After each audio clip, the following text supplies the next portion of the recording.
ప్రతి ఒక్కరు కూడా అలాగే ప్రార్థనలోకి ఊహించండి, ప్రార్థన చేసుకొని ఈ దినం వాక్య ధ్యానాన్ని మనం ధ్యానం చేసుకుందాం. మహాపరిశుద్ధుడా, మహోన్నతుడా, సర్వశక్తిమంతుడైన దేవానికి స్తోత్రాలు తండ్రి, వందనాలు చెల్లిస్తున్నాను ప్రభువా. దేవా, నీవు ప్రేమామయుడవు, కృపామయుడవు తండ్రి. నీ ప్రేమను బట్టి నాయన, నీ కృపను బట్టి మమ్మల్ని అందరినీ కృపలో జ్ఞాపకం చేసుకున్నావు నాయన. దేవా తండ్రి, మా బలము కాదు, మా శక్తి కాదు ప్రభువా, కేవలము తండ్రి నీ అపారమైన ప్రేమ నాయనానికి స్తోత్రాలు తండ్రి. ఇదిగో నీవు ప్రేమామయుడవని నీ వాక్యము సెలవిస్తుంది నాయన. తండ్రి, ఇదిగో గత వారం అంతా మమ్మల్ని అందరినీ కృపలో జ్ఞాపకం చేసుకొని ఇదిగో తండ్రి కొద్దిమందిగా ఈ సన్నిధానంలో నేను స్తుతించే ధాన్యతను, భాగ్యాన్ని మా అందరికి ఇచ్చావు. ఇదిగో ప్రత్యేకంగా నీకు కృతజ్ఞతాసులు చెల్లిస్తున్నాను ప్రభా. ఇదిగో వచ్చిన బిడ్డలందరినీ మీరు దీవించండి, ఆశీర్వదించండి. ఇదిగో నాయన సమయంలో కొద్ది నిమిషాలు మేము వాక్యాన్ని ధ్యానిస్తూ ఉండగా తండ్రి ప్రభా, మీ ఆత్మ సహాయాన్ని, మీ ఆత్మ నడిపింపు మాకు అనుగ్రహించండి నాయన. ప్రతి విధమైనటువంటి నాయన తండ్రి శోధనలన్నిటిని యేసు నామములో బంధిస్తున్నాను ప్రభా. ప్రతి విధమైన ఆటంకాలన్నిటిని యేసు నామములో బంధిస్తున్నాను ప్రభా. ప్రతి విధమైనటువంటి గలిబిలను యేసు నామములో బంధిస్తున్నాము ప్రభా. ఈ నామానికి మహిమకరంగా జరిగించండి, మా అందరికి దీవెనకరంగా జరిగించండి. దేవా, ఇదిగో తండ్రి మీ ఆత్మను సమయంలో కుమ్మరించండి నాయన.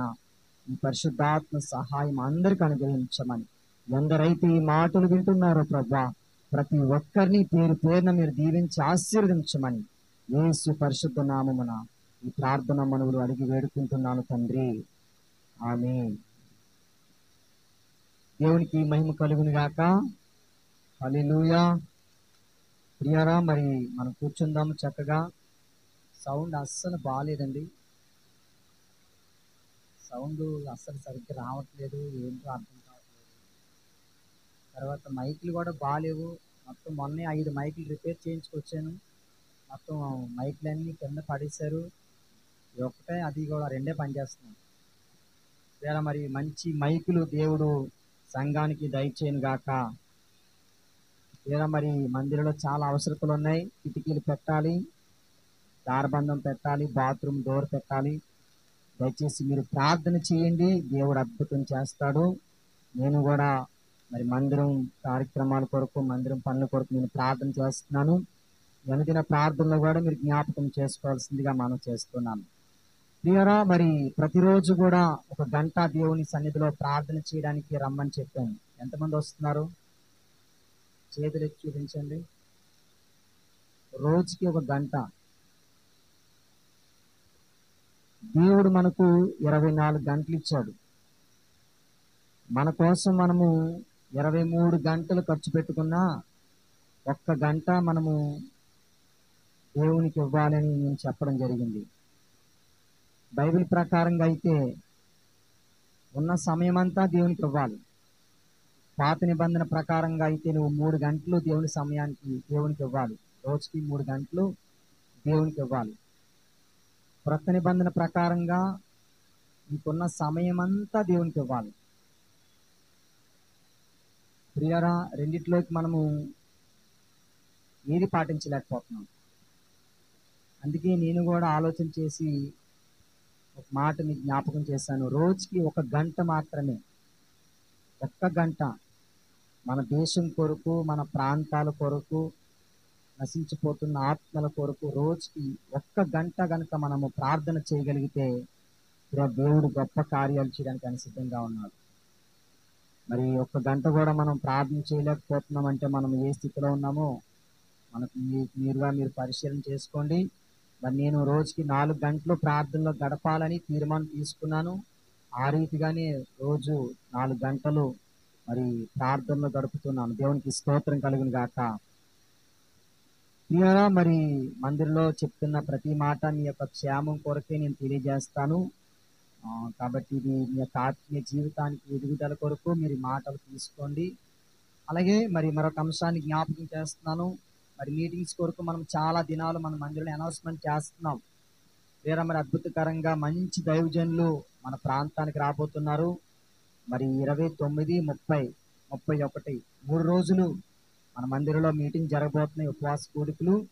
ఈరోజు మరి మందిరంలో మన చర్చ్ గ్రూప్లో పోస్ట్ కూడా రిలీజ్ చేయడం జరిగింది. దయచేసి విషయాన్ని గమనించండి. వచ్చే శుక్రవారము శనివారము గురువారము శుక్రవారము శనివారం. కాబట్టి మీటింగ్స్ కొరకు కూడా మీరు ప్రార్థన చేయవలసిందిగా నేను మీకు మనం చేస్తున్నాను. ఈ సమయంలో మనము వాక్యాన్ని ధ్యానం చేసుకుందాం. అందరూ శ్రద్ధగా దేవుని యొక్క వాక్యాన్ని వినాలని మీకు మనం చేస్తున్నాను. అమ్మ, అర్థమవుతుంది? వాయిస్ క్లియర్గా? గొంతు కూడా మళ్ళీ పోయింది. మొన్నంతా మళ్ళీ 4 రోజులు బాగానే ఉంది. వాక్యం ధ్యానం చేసుకుందాం. యోహాను గారు రాసినటువంటి మొదటి పత్రిక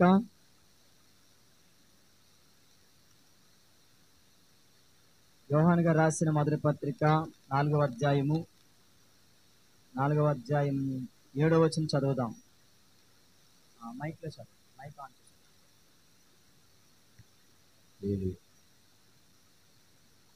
ప్రియులారా, మనము ఒకరినొకడు ప్రేమింతుము ఏలయనగా ప్రేమ దేవుని మూలముగా కలుగుచున్నది.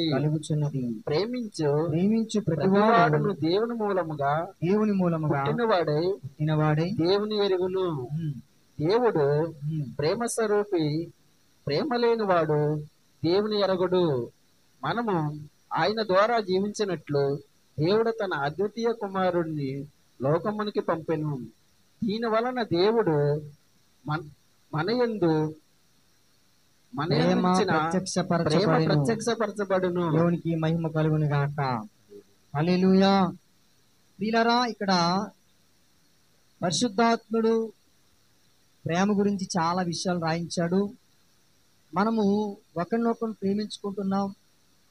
అపోస్తలుడైనటువంటి యోహాను గారు రాసినటువంటి మాటలు. మనము ఒకరినొకరు ప్రేమించుకుంటున్నాం. ఎలయనగా ప్రేమ దేవుని మూలముగా కలిగింది. మనుషులు మనం ఒకరినొకరు ప్రేమించుకుంటున్నామంటే ఈ ప్రేమ మనలో పుట్టింది కాదు, దేవుళ్ళో పుట్టింది. ప్రేమ దేవుని మూలముగా కలుగుచున్నది. ప్రియ, ఒక విషయాన్ని జ్ఞాపకం చేస్తాను.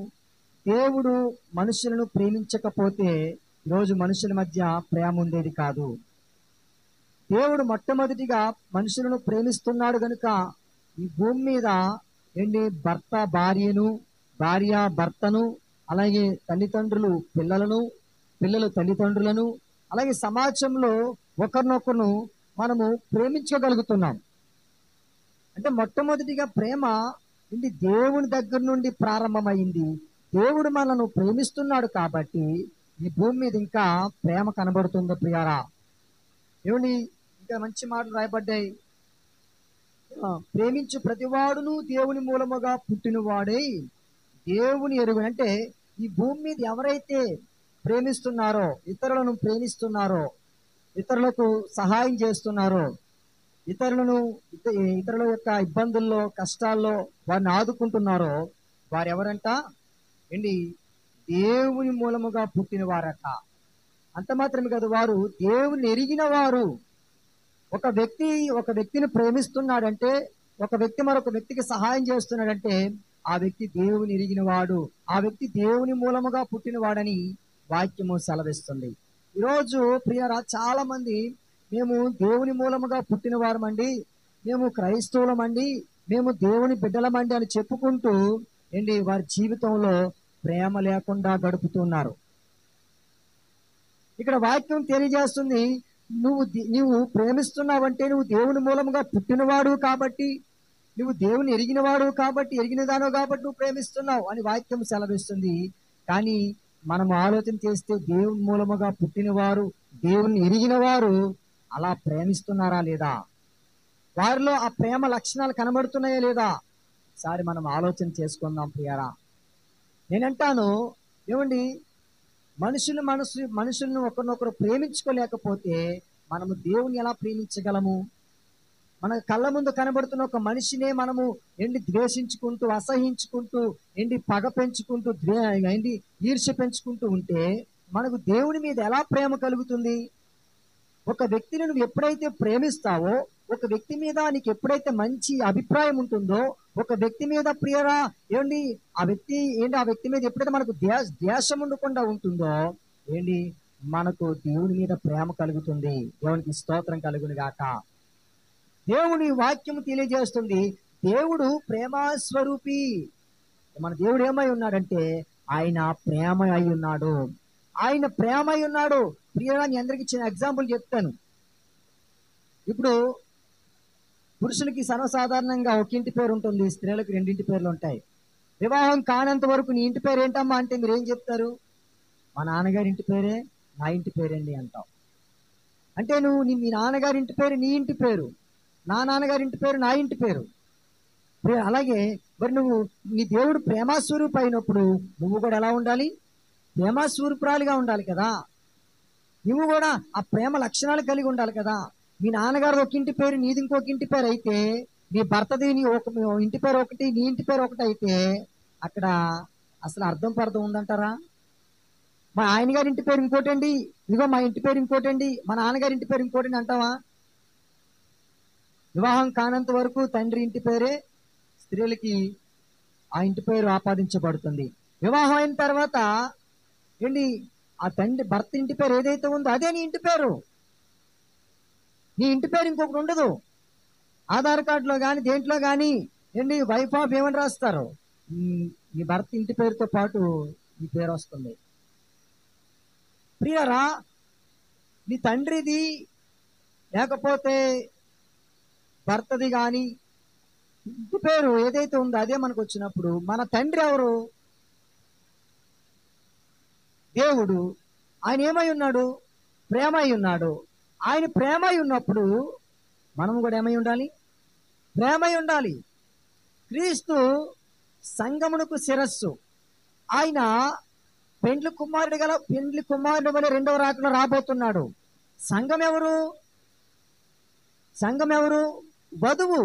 పెండ్లి కుమార్తెకు సాదృశ్యంగా ఉంది. పెండ్లి కుమారుని ఎదుర్కోవడానికి సిద్ధపడినటువంటి సంఘము.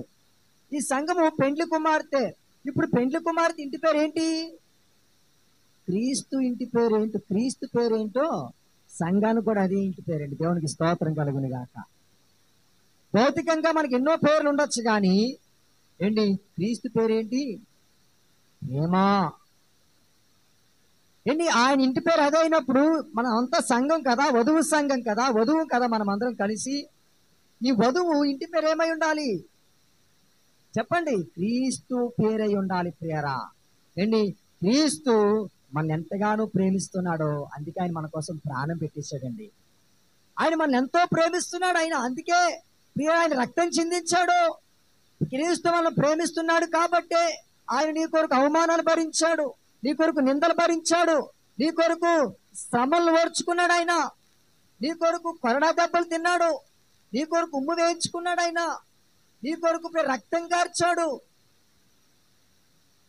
నీ కొరకు ప్రాణం పెట్టాడు, సిలువలో వేలాడదీయబడ్డాడు నీ కొరకు. ఏంటి ఆయన వదిలేశాడా? ఏమన్నాడు? నేను రెండవ రాకడలో వస్తాను, మీరు సిద్ధంగా ఉండండి, నేను మిమ్మల్ని తీసుకుని వెళ్తాను, మీరు సిద్ధంగా ఉండండి. ప్రాణం పెట్టిన తర్వాత కూడా ఆయన సంఘాన్ని విడిచిపెట్టలేదండి. దేవునికి స్తోత్రం కలుగును గాక. హల్లెలూయా. ప్రియులారా, ఏంటి ప్రాణం పెట్టేశాను, నా వంతు అయిపోయింది, ఇక నాకు మీకు సంబంధం లేదు అనలేదు ఆయన. ఆయన ఏమన్నాడు తెలుసా? నేను రెండవ రాకడలో వస్తాను, మీరు సిద్ధంగా ఉండండి, ఎక్కడైతే ఇద్దరు ముగ్గురు కూడి నా నామమును ఏకీభవిస్తారో నేను మీ మధ్యకు వస్తానని ఆయన వాగ్దానం చేశాడు. ప్రియరా, రెండవ రాకడలో కూడా ఈ వధువు సంఘం కోసం రాబోతున్నాడు. ఆయన మేఘారూరుడే ఆకాశ మండలం మీద నుండి ఆయన రాబోతున్నాడు. ఏమండి, ఆయన ఎదుర్కోవడానికి మనం సిద్ధపడుతున్నామా? అన్నిటికీ కూడా మనం సిద్ధపాటు కలిగి ఉండాలి, సిద్ధ మనసు కలిగి ఉండాలి. దేవునికి స్తోత్రం కలుగును గాక. హల్లెలూయా. ప్రియరాయకమ్మ ఇంకా చదవండి, కంటిన్యూషన్ గా ఇక్కడ మంచి మాటలు రాయబడ్డాయి. మనము ఆయన ద్వారా జీవించినట్లు. అబ్బబ్బబ్బబ్బబ్బా, ఎంత మంచి మాట అండి. అంటే మనము ఆయన ద్వారా జీవించినట్లు ఏం చేశాడంట? తన అద్వితీయ కుమారు లోకమునకు పంపెను. దీని వలన దేవుడు మన అందించిన ప్రేమ ప్రత్యక్షపరచబడును.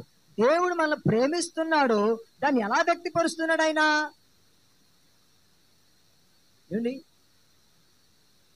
ఎలా వ్యక్తపరుస్తున్నాడంటే ఆయన కుమారుని మన కోసం త్యాగం చేసేసాడండి. అందరూ చప్పట్లు కొడుతూ ప్రభుని స్తుతిద్దాం. గట్టిగా గట్టిగా కొట్టాలి చప్పట్లో.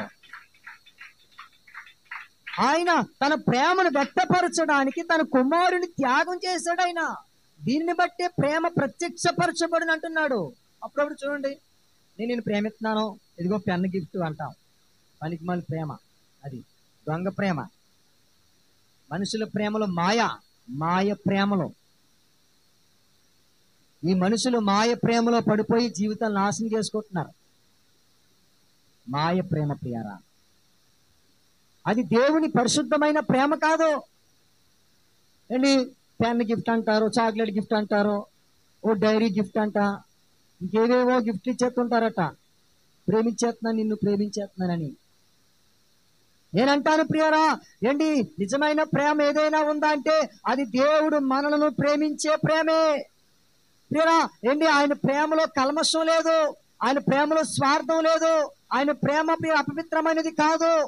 ఆయన ప్రేమ పరిశుద్ధమైనది, నిర్మలమైనది. ఆయన ప్రేమ, ఆయన ప్రేమను వ్యక్తపరచడానికి ఆయన కుమారునే మన కోసం త్యాగం చేశాడు ప్రియారా. అది దేవుని ప్రేమ. నేను దేవుణ్ణి ఎరిగిన దానను, నేను దేవుణ్ణి ఎరిగిన వాడును అని నువ్వంటే నీకు దేవుడు కొన్ని మాటలు జ్ఞాపకం చేస్తున్నాడు. ఆ మాటలు చెప్పి నేను ముగించేస్తాను నా సందేశాన్ని. కొరింథీయులకు రాసినటువంటి మొదటి పత్రిక 13వ అధ్యాయము 4వ వచనం నుండి చదువుదాం, 3వ వచనం నుండి చదువుదాం. దయచేసి ప్రతి ఒక్కరు కూడా కొరింథీయులకు రాసిన మొదటి పత్రిక 13వ అధ్యాయం 3వ వచనం చదవండి. బీదల పోషణ కొరకు నా ఆస్తి అంతయు ఇచ్చినను, కాల్చబడుటకు నా శరీరం అప్పగించినను, ప్రేమ లేని వాడనైతే నాకు ప్రయోజనమేమీ లేదు. వీరారా ఏమంటున్నాడు? నా ఆస్తి అంతా బీదలకు ఇచ్చేసిన, ఏంటి నా శరీరాన్ని నీ కొరకు కాల్ చేసుకున్నా. కొంతమంది ఏం చేసుకుంటారు, కోసేసుకుంటారు, ఇలా చేతుల మీద కోసేసుకుంటారు, గుండెల మీద కోసేసుకుంటారు, ఇలా చీరేసుకుంటారు. నేను ప్రేమిస్తున్నాను, ఇదిగో చూడు నా ప్రేమ ఎంత గొప్పదో, నా ప్రేమ మామూలు ప్రేమ కాదు, ఇదిగో నీ కోసం చేతులు చీరేసుకున్నాను, ఇదిగో నీ కోసం నేను మొత్తం ఇలా చీరేసుకున్నాను, చూస్తావా నా ప్రేమ ఎలాంటిదో. దేవునికి స్తోత్రం కలిగింది కాక. దొంగ ప్రేమ అది. ఏమంటున్నాడు ఇక్కడ? నీ కోసం నా శరీరమును చదవండి. పేదల పోషణ కొరకు దూరంగా పెట్టి కాల్చబడుటకు ఏమన్నాడు? పేదల పోషణ కొరకు నా శరీరమును అప్పగించినను ప్రేమ లేని వాడే కాల్చబడుటకు నా శరీరమును అప్పగించినను, ప్రేమ లేని వాడనైతే. ఏంటి ఎంత కోసేసుకొని ఎంత సీరేసుకొని ఆఖరికి పెళ్లి చేసుకున్న తర్వాత బాధుడే బాధుడు. ఏమైపోయింది? ప్రేమ దోమైపోయిందట. నేనరా పెళ్లికి ముందు నీ ప్రేమించేస్తున్నాను, ఇదిగో చూడు నీ కొరకు ఏదైనా చేస్తాను, ఇదిగో దూకేస్తాను అని ఎన్నెన్నో సవాల్ చేసిన వాళ్ళు ఈరోజు ప్రియరా బాధుడు, మామూలు బాధుడు కాదట. అదేం ప్రేమ? నిజమైన ప్రేమ అంటారా? దొంగ ప్రేమ అంటారా? నేను అంటాను మాయ ప్రేమ అంటాను. మాయ ప్రేమ ప్రియులరా. ఏంటి నిజమైన ప్రేమ? ఏమంటున్నాడు ఇక్కడ? ప్రేమ లేని వాడనైతే ప్రయోజనమేమి లేదు నాకు. ఆయన మనల్ని ప్రేమిస్తున్నాడు కాబట్టి ఆయన మన కోసం అన్ని ఇచ్చేసాడండి. ప్రియరా, ఏంటి ప్రేమ ఉన్న దగ్గర ఏముంటుందో తెలుసా? చదవండి కంటిన్యూగా. ప్రేమ దీర్ఘకాలము సహించును. ప్రేమ దీర్ఘకాలము సహిస్తుందట. మరి మాట అంటే నువ్వు ఓర్చుకోవట్లేదు, నువ్వు మాట అంటే తట్టుకోలేకపోతున్నావు అంటే నీలో ప్రేమ ఉందన్నట్టవా? నీలో నిజమైన ప్రేమ ఉంటే నీ ప్రేమ ఏమవుతుంది తెలుసా? దీర్ఘకాలము సహిస్తుంది. నీ ప్రేమ దయ చూపిస్తుంది. ప్రేమ మత్సరపడదు. ప్రేమ డంబముగా ప్రవర్తింపదు. ప్రేమ ఉప్పొంగదు. ప్రేమ అమర్యాదగా నడువదు. ప్రేమ స్వప్రయోజనము విచారించుకొనదు. ప్రేమ త్వరగా కోపపడదు. అబ్బో, కొంతమందికి అంత కోపం వచ్చేద్దండి. మామూలు కోపం కాదు. మళ్ళీ ఎలాగంటారు కదా, నాకు కొంచెం కోపం ఎక్కువ. అమ్మా, ప్రేమ ఉన్న చోట ఏముండదట చెప్పండి? బైబిల్లో ఉన్నమాట కదా. నేనేం చెప్పాను? ప్రేమ ఉన్న చోట ఏముండదు? కోపం ఉండదు. నువ్వేటా కోపం ఎక్కువ అంటావు అంటే నీలో ఏమి లేనట్టు? ప్రేమ లేనట్టు. మరి ప్రేమ ఉందని చెప్తున్నావంటే నువ్వు అబద్ధికుడువు, నువ్వు అబద్ధికురాలువి. ప్రేమ ఉంటే నీలో కోపం ఉండకూడదు కదా. ప్రేమ కోపం రెండు కలిసి ఉండలేవే. ఆయన ఏమన్నాడు? కోపడండి కానీ నీ కోపం సూర్యాస్తమయం వరకు ఉండాలి, మరలా కోపం ఉండకూడదు నీకు. ఒకవేళ అది ఉందా నువ్వు పాపం చేసినట్టే. ప్రియరా, ప్రేమ ఉందని చెప్తున్నావు, నాకు కొంచెం కోపం ఎక్కువ అంటున్నావు. తర్వాత ఏమన్నాడు? అపకారమును మనసులో ఉంచుకొనదు. ఏంటి? మనసులో ద్వేషం, పగ మనసులో ఉండదండి. ప్రేమ ఉన్న చోట, ప్రేమ ఉన్న చోట రెండు కలవు, సపరేట్ అయిపోతుంటాయట. చదవాలి తర్వాత. ఏమన్నాడు? దుర్నీతి విషయమై సంతోషపడక సత్యమునందు సంతోషించు. ఏదైనా అపకీర్తి జరిగిందనుకోండి, ప్రమాదం జరిగిందనుకోండి, ఏదైనా కీడు జరిగిందనుకోండి, ఏం చేయదంట ప్రేమ? సంతోషించదట. బాధలో ఉన్న వారితో బాధలో ఉంటారట. ఏంటి? సత్యమునందు సంతోషిస్తారట. వారు ఆనందంగా సంతోషంగా ఆశీర్వదించి పెడితే సంతోషం కలుగుతుందట. కొంతమంది ఓర్చుకోలేరంటే వారిలో ప్రేమ లేనట్లే. అన్నిటినీ తాలుకొనును, ప్రేమ అన్నిటినీ నమ్మును, ప్రేమ అన్నిటినీ నిరీక్షించును, ప్రేమ ఓర్చుకొనును, ప్రేమ శాశ్వత కాలముండును. ఎవరికి మహిమ కలుగును గాక. ప్రేమ 6 నెలల ప్రేమ కాదండి. ప్రేమ 3 నెలల ప్రేమ కాదు. ప్రేమ సంవత్సరం ప్రేమ కాదు. ప్రేమ ఎలా ఉంటుందట చెప్పండి? శాశ్వత కాలం ఉంటుంది ప్రేమ. ప్రేమ నీలో శాశ్వత కాలం ఉండాలి. ప్రియరా, ఇదే మాటలు ప్రేమ అన్న పదం దగ్గర మీ పేర్లు పెట్టుకొని గట్టిగా చదవండి, గట్టిగా చెప్పండి. నేను ప్రేమ అంటాను, ప్రేమ అన్న దగ్గర మీ పేరు పెట్టుకొని, అంటే నేను చదువుతాను. ఎలాగంటే ఎన్నో వచనం? 4వ వచనం చదువుతాను. ఏమని? ప్రేమ దీర్ఘకాలము సహించును అని నేను చదువునప్పుడు మీరు గట్టిగా మైక్ ఆన్ చేసి పెట్టుకోండి, దూరంగా పెట్టుకోండి. మీరు ఏం చెప్తారంటే, చిన్న నువ్వు మైక్ ఇలా పట్టుకో, బైక్ నిల్చొని మైక్ ఆన్ చేసి ఇలా బైక్ లేసి అక్కడ అమ్మాయి కట్టేస్తుంది. దూరంగా మైక్ ఆన్ చేసి ఇలా పట్టుకో. నేను చదువునప్పుడు నేనేమని చదువుతానంటే, ప్రేమ దీర్ఘకాలము సహించును అనగానే మీరందరూ కూడా మీ పేరు చెబుతూ ఏం చెప్పాలి? దీర్ఘకాలము సహించునని చెప్పాలి. ప్రేమ ఎంత మందిలో ఉందో దేవుడు పరిచయిస్తున్నాడు అందరినీ కూడా. దేవునికి స్తోత్రం కలుగును గాక. హల్లెలూయా. ప్రియ, చదువుదాం 4వ వచనం. ప్రేమ దీర్ఘకాలము సహించును. ఏ మాటలు రావట్లేదా? చెప్పాలి, మీ పేర్లు పెట్టుకొని చెప్పండి. నేను ప్రేమ అన్న పదం దగ్గర మీ పేర్లు పెట్టి చెప్పండి. ప్రేమ దీర్ఘకాలము సహించును, ప్రేమ దయ చూపించును, ప్రేమ మత్సరపడదు. ప్రేమ కాదండి, మీ పేరు పెట్టుకోండి అక్కడ. ఓకేనా? ఓకే, మీ పేరు పెట్టుకోండి. ప్రేమ డంబముగా ప్రవర్తింపదు, ప్రేమ ఉప్పొంగదు, ప్రేమ అమర్యాదగా నడువదు, ప్రేమ స్వప్రయోజనం విచారించుకొనదు, ప్రేమ త్వరగా కోపపడదు, ప్రేమ అపకారం మనసులో ఉంచుకొనదు,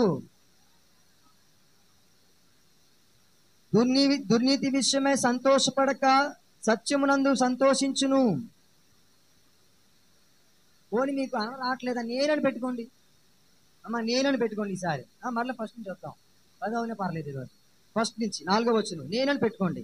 ఎందుకంటే మీరు ఒక్కొక్క పేరు చదువుతుంటే కన్ఫ్యూజ్ గా ఉంది కదా. నేనని పెట్టుకోండి. ప్రేమ దీర్ఘకాలము సహించును. నేను అని చెప్పాలి, నేను దీర్ఘకాలం సహించును చదవాలి. ప్రేమ దయ చూపించును, ప్రేమ మత్సరపడదు, ప్రేమ డంబముగా ప్రవర్తింపదు, ప్రేమ ఉప్పొంగదు, ప్రేమ అమర్యాదగా నడువదు, ప్రేమ స్వప్రయోజనం విచారించుకొనదు, ప్రేమ త్వరగా కోపపడదు, ప్రేమ అపకారం మనసులో ఉంచుకొనదు, ప్రేమ దుర్నీతి విషయమై సంతోషపడక సత్యమునందు సంతోషించును, ప్రేమ అన్నిటినీ తాలుకొనును, ప్రేమ అన్నిటినీ నమ్మును, ప్రేమ అన్నిటిని నిరీక్షించును, ప్రేమ అన్నిటినీ ఓర్చును, ప్రేమ శాశ్వత కాలముండును. ఆమేన్. దేవునికి మహిమ కలుగును గాక. వీలరా ఏంటి మీరు ఈ మాటలు జ్ఞాపకం చేసుకోండి, చదవండి, మనసు పెట్టి వినండి. మన జీవితంలో ఏంటి ప్రేమ లేకపోతే మనము క్రైస్తవులుగా ఉన్నా ప్రయోజనం లేదండి. రక్షణ పొందుకున్న ప్రయోజనం లేదు, బాప్తిసం పొందుకున్న ప్రయోజనం లేదు, ఏంటి సభలు పెట్టినా ప్రయోజనం లేదు, ఉపవాసాలు పెట్టినా ప్రయోజనం లేదు, ఉపవాస కూడికలు పెట్టినా ప్రయోజనం లేదు, ఓ అడిగిన వారికి అందరికీ దానం చేసేసినా ప్రయోజనం లేదు. కొంతమంది ఇలా చేస్తారు, ఎవరన్నా అడుక్కుని ఉన్నారనుకోండి, ఆ మాట దూరంలో ముట్టుకోకు అట్లా వేరే ప్రేమ లేదండి. అన్నీ ఉండి ప్రేమ కోల్పోతే అంతా శూన్యమే, ప్రయోజనం లేదు, విలువ లేదు దేనికి కూడా. ప్రేమ ఉండాలి, మన జీవితంలో ప్రేమ ఉండాలి, మన భక్తి జీవితంలో ప్రేమ ఉండాలి, మన కుటుంబంలో ప్రేమ ఉండాలి, మన నడవడికలో ప్రేమ ఉండాలి, దేవుని చూపించాలి, దేవుని యొక్క ప్రేమ ప్రత్యక్షపరచబడాలి. ఏమన్నాడు అక్కడ? నేను ప్రేమించినట్లు యోహాను పత్రికలో ప్రేమ ప్రత్యక్షపరచబడును అన్నాడు కదా. 4వ అధ్యాయంలో ఎన్నో వచనం, దీని వలన దేవుడు మన యందుంచిన ప్రేమ ప్రత్యక్షపరచబడి, అంటే మన యందుంచిన దేవుని ప్రేమ ఏం చేయబడాలి? ప్రత్యక్షపరచబడాలి. మన మాటల్లో ప్రేమ ఉండాలి ఏంటి, మనం చేసే ప్రతి పనిలో ప్రేమ ఉండాలి, ఆప్యాయత ఉండాలి. మనం క్రీస్తుని మనము నేరుగా ఏంటి మనము చూపించలేం, కానీ మనం ప్రేమతో క్రీస్తుని చూపించే వారంగా ఉండాలి ప్రియరా. ఎందుకంటే రేపు మనది కాదు, రేపు ఏమై ఉంటావో మనకి తెలియదు, రేపు ఏమైపోతావో తెలియదు, రేపు ఎలాంటి ప్రమాదం వస్తుందో నీకు తెలియదు. ఉన్న సమయంలోనే ఉన్నటువంటి ఈ చిన్న జీవిత కాలంలో మనం ఏం చేయాలి తెలుసా? దేవుని ప్రేమను కలిగి ఉండాలి ప్రియరా. నేను చూశానండి, రక్తం అక్కడే మొత్తం అలాగ రక్తపు మడుగుల్లో అప్పుడే బాడీని తీసేరు అనుకుంటాను. మొత్తం ట్రాఫిక్ జామ్ అయిపోయింది. నేను ఆదిత్య కాలేజీ నుంచి వస్తున్నాను, ఆదిత్య బస్సులోనే వస్తూ ఉంటే ఏమండి ట్రాఫిక్ జామ్ అయిపోయింది. ఏంటని చూస్తే అక్కడికక్కడే మొత్తం బైక్ పీస్ అయిపోయి ఉన్నాయి. రక్తం మొత్తం చిన్న దెబ్బ అయితే అంత రక్తం అవుతుంది కదా, రోడ్డు అంతా ఎంత పెద్ద యాక్సిడెంట్ అయి ఉంటుందో. అసలు స్పీడ్గా వెళ్ళే రోడ్డు కూడా కాదండి, రోడ్లన్నీ మొత్తం అంతా చేస్తున్నారు, మరమ్మతులన్నీ రిపేర్ చేస్తున్నారు. అక్కడ బ్రిడ్జ్ కడుతున్నారు హైవే రోడ్లో, సామర్లకోట నుంచి రాజానగర్ వెళ్ళే హైవేలో, పెద్దాపురం ఊర్లో నుంచి కాకుండా హైవే మీదకి వెళ్ళే రోడ్లో చాలా పెద్ద యాక్సిడెంట్ ఉంది. అది మొన్న ఒక ఆర్టీసీ బస్సు ఇలా తిరగబడిపోయిందంట. ఆ రోడ్లు అంత భయంకరంగా ఉన్నాయి. ఆ బస్సులో నువ్వెందుకు లేవు, నేనెందుకు లేను? నేను చాలాసార్లు తిరుగుతున్నాను కదా. ఒకవేళ నేనే ఉంటే ఆ బస్సులో నాకే ఏదైనా జరిగిపోయి ఉంటే, ఒకవేళ మీరే బయటికి వెళ్ళినప్పుడు మీకే ఏదైనా జరిగి ఉంటే ప్రమాదం చెప్పొస్తుందా? ఏమండి, చుట్టాలు చెప్పిరారట, ప్రమాదం కూడా చెప్పిరారట. దేవునికి స్తోత్రం కలుగును గాక. లేదా ప్రమాదం ఎప్పుడు వస్తుందో మనకు తెలియదు, ఎలా పొంచి ఉందో మనకు తెలియదు. మనము ఉన్న సమయంలోనే ప్రేమ కలిగి జీవిద్దాం, ప్రేమిద్దాం, దైవికమైన ప్రేమ కలిగి జీవిద్దాం, నిస్వార్థమైన ప్రేమతో జీవిద్దాం. ప్రేమ ఏంటి, అన్నిటినీ ఓర్చుకుంటుంది, అన్నిటినీ సహిస్తుంది. క్రీస్తునే చూపించాలండి. ఒక్కటి అనుకోవాలి, ఎవరైనా నిన్నేమని అంటే, నిన్నేమన్నా కొట్టినా తిట్టినా నువ్వేమనుకోవాలి తెలుసా? నా ప్రభునే కొట్టారు కదా, నా ప్రభునే తిట్టారు, నా ప్రభు ముఖం మీద ఉమ్మేశారు కదా, నా ప్రభు నడుస్తూ ఉంటే వెనక నుంచి తన్నేశారు, నా ప్రభు వస్త్రాలు చింపేశారు, నేనేపాటి వాడిని, నేనేపాటి దానిని అనుకోవాలండి. అంత అలా జరగదు, కానీ అలా జరిగినా కూడా నువ్వు అంత ప్రేమ కలిగి ఉండాలి. అప్పుడు దేవుడిని చూసి సంతోషిస్తాడండి. ఎలాంటి ప్రతికూలమైన పరిస్థితుల్లోనైనా కూడా ఏం కోల్పోయినా కూడా మనం ప్రేమను కోల్పోకూడదండి. ఏంటి, ప్రేమను కనుక మనము సంపాదించుకుంటే ఇక మనకు తిరుగులేదండి. అందుకే చూసారా, అప్పుడప్పుడు కొంతమంది ప్రేమికులు చెప్తూ ఉంటారు, నా ప్రేమను ఒప్పుకో, ప్రపంచాన్ని జయించినంత ఆనందం నాకు అంటాడు. దొంగ ప్రేమ, మాయ ప్రేమ అండి. దేవుని ప్రేమ నువ్వు పొందుకోవాలి, దేవుని ప్రేమను అనుభవించాలి, దేవుని ప్రేమను ప్రకటించాలి, దేవుని ప్రేమను నీ ద్వారా ప్రేమ ప్రత్యక్షం కావాలి. దేవునికి మహిమ కలుగును. లేదా నేను మాట్లాడుతుంటే నాకు చాలా నొప్పి వస్తుందండి, అస్సలు నా నోట్లోంచి స్వరం రావట్లేదు. ఈ నొప్పి చాలా ఎక్కువ వస్తుంది మాట్లాడుతుంటే. రోజు ఉదయకాల సమయంలో ఇంచుమించు 3:30 గంటలు అలా నిలబడి వెళ్ళి ఆరాధనలో ఉంటూ వాక్యం చెబుతూ ప్రార్థన చేసుకుంటూ గడిపాను. 3:30 గంటలు ఏకతాటిగా. ఎప్పుడో 2-4 గంటలకి భోజనం చేశాను ఇవాళ. మనకు దేవుడిచ్చినటువంటి సమయాన్ని మనము వృధాపరుచుకుంటే మన జీవితంలో మరలా సమయం వెనక్కి తిరిగి రాదు. ఏమండి, గడిచిపోయిన కాలాన్ని మరలా మనము తీసుకుని రాలేమట. కాబట్టి ఉన్న సమయంలోనే మనము దేవుని కొరకు జీవిద్దాం, దేవుని సన్నిధిలో ప్రార్థన చేద్దాం. 1 గంట కదా, 1 గంట చేయమన్నారు పాస్టర్ గారు. నా ఇంటి దగ్గర ప్రార్థన చేయడం నాకు కుదరట్లేదు, 1 గంట అయినా దేవుని మందిరంలోకి వెళ్ళి ప్రార్థన చేసుకుందాం అని పేరు మీ మనసుల్లోనికి ఆలోచన రావాలి. 1 గంట మీరు దేవుని మందిరంలో గడపండి.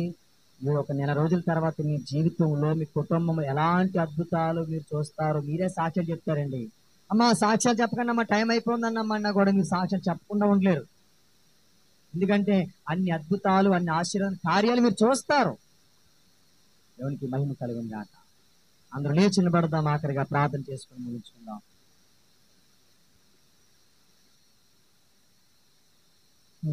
మంచితనమే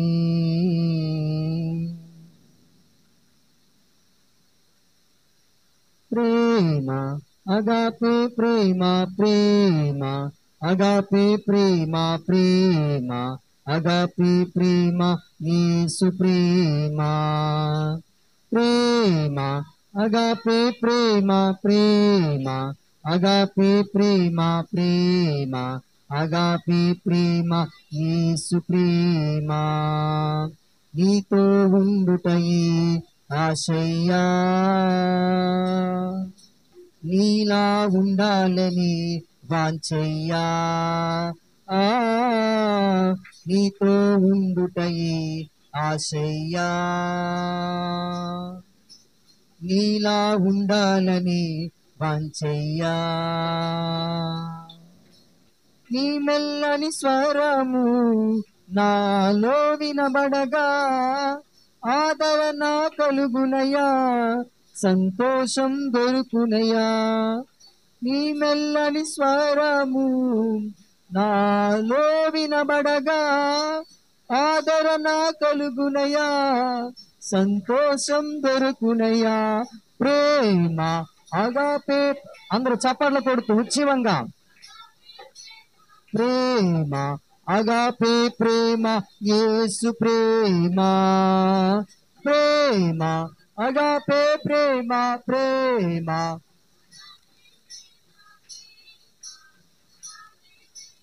యేసు ప్రేమ. ప్రేమ అగాపే ప్రేమ, ప్రేమ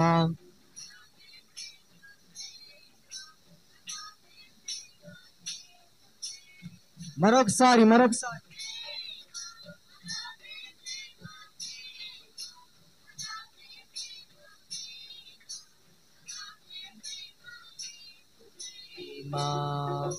నీతో ఉండుటయే ఆశయ్యా, నీలా ఉండాలని వాంఛయ్యా. నీతో ఉండుటయే ఆశయ్యా, నీలా ఉండాలని వాంఛయ్యా. ప్రార్థన చేసుకుందాం అందరూ. అలాగే కళ్ళు మూసుకొని ప్రార్థన గురించండి. సర్వోన్నతుడా, సర్వశక్తిమంతుడైన దేవా, ఈ పరిశుద్ధమైన నామానికి వందనాలు ప్రభువా, స్తోత్రాలు చెల్లిస్తున్నాం దేవా. ఇదిగో ఇంతవరకు మీరు మాతో మాట్లాడారు ప్రభువా. తండ్రి, మీరు ఏమై ఉన్నారో ప్రభువా, మీరు మమ్మల్ని ఏ రీతిగా ప్రేమిస్తున్నారో ప్రభువా, ఇదిగో తండ్రి నీ యొక్క వాక్యాలు తెలియజేస్తున్నాయి. ఇదిగో నీవు మమ్మల్ని ప్రేమిస్తున్నావు కనుక నీ కుమారుని త్యాగం చేస్తావు అయ్యా. ఇదిగో తండ్రి, నీవు ప్రేమామయుడు అని, ప్రేమాస్వరూపమైన దేవుడు అని, ఈ వాక్యం సెలవిస్తుంది. అయ్యా తండ్రి ప్రభా, ప్రేమించిన వారు ఇదిగో నిన్ను ఎరిగి ఉంటారని, ప్రభా ప్రేమింపబడిన వారు నీ మూలంగా పుట్టిన వారని మీ వాక్యము సెలవిస్తుంది. అయ్యా మేమందరము కూడా నీ మూలముగా పుట్టిన వారమయ్యా, మేమందరము కూడా నిన్ను ఎరిగిన వారము తండ్రి. మాలో నీ ప్రేమను ఉంచండి నాయన, మాలో నీ ప్రేమ ప్రత్యక్షం కావాలి నాయన.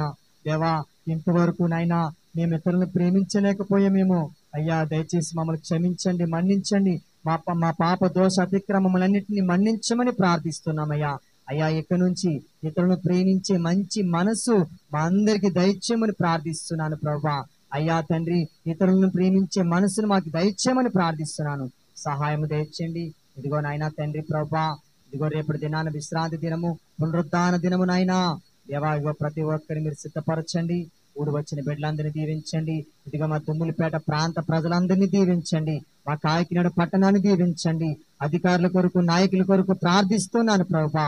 మీరే సహాయము చేయండి, కృప చూపించండి. దేవానికి స్తోత్రాలు ప్రభా, నీకు వందనాలు. ఇదిగో నాయన తండ్రి ప్రభా, ఈ శబ్ద యంత్రం ద్వారా ఎందరైతే నీ మాటలు వింటున్నారో ప్రతి ఒక్కరిని పేరు పేరున మీరు దీవించి ఆశీర్వదించమని ప్రార్థిస్తున్నాను. సహాయం దయచేయండి, కృప చూపించమని.